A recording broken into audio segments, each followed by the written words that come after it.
ఆంధ్రప్రదేశ్లోని అతలాకుతలం చేసిన వర్షాలు, వరదల కారణంగా లక్షల మంది నిరాశ్రులయ్యారని ముఖ్యమంత్రి నారా చంద్రబాబు నాయుడు అన్నారు.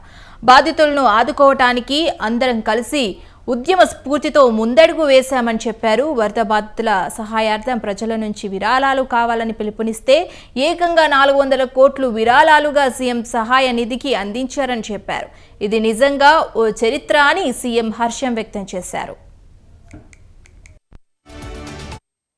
ఉండే పరిస్థితి, ఎవరు రీచ్ కాలేని పరిస్థితి, నీళ్లు తాగే పరిస్థితి, వాటర్లో ఉన్నారు, తాగడానికి నీళ్లు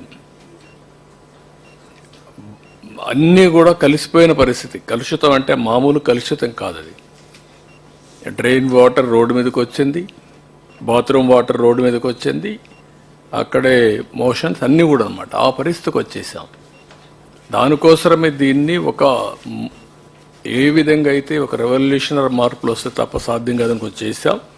ఇంకో పక్క నీళ్లు వస్తూనే ఉన్నాయి, నీళ్లు పోవు. బుడమేరు పైన నీళ్లు వస్తున్నాయి, కింద నీళ్లు పోయే పరిస్థితి, అన్ని చోక్ అయిపోయినాయి.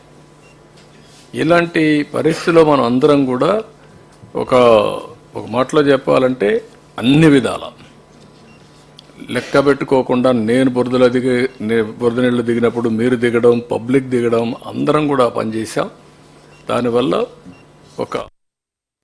వరద బాధితులకు ఆర్థిక సాయం అందజేసేందుకు గాను విజయవాడ వేదికగా బుధవారం ఏర్పాటు చేసిన కార్యక్రమంలో ఆయన మీడియాతో మాట్లాడారు. పెద్ద విపత్తు కలిగినప్పుడు అందరం ఒక్కటై పనిచేయగలిగామని సీఎం అన్నారు. ఒకవైపు వర్షం నీరు వస్తుంటే మరోవైపు బుడమేరు నీరు పోటెత్తుతుందన్నారు. అధికార యంత్రాంగంతో పాటు నేను స్వయంగా బురదలో దిగానని చెప్పారు. తక్కువ సమయంలో విపత్తు నుంచి బయటపడ్డామని చెప్పారు.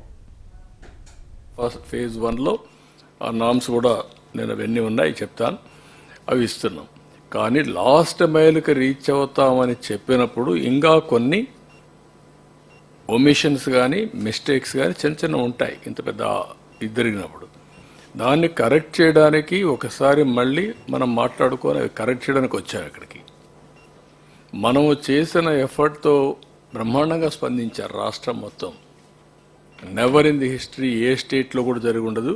400 కోట్ల రూపాయలు సీఎం రిలీఫ్ విరాళాలు వచ్చాయి. ఇట్ ఇది హైయెస్ట్ ఇన్ ది హిస్టరీ. అంటే దానికి ఎందుకు వచ్చాయని మీరు ఒకసారి ఆలోచిస్తే, మనం క్రియేట్ చేసిన కాన్ఫిడెన్స్. మామూలుగా వీల్ చైర్లో వచ్చి డబ్బులు ఇచ్చి వెళ్ళారు. పంపించవచ్చు వాళ్ళు కావాలంటే, ఎక్కడో అమెరికా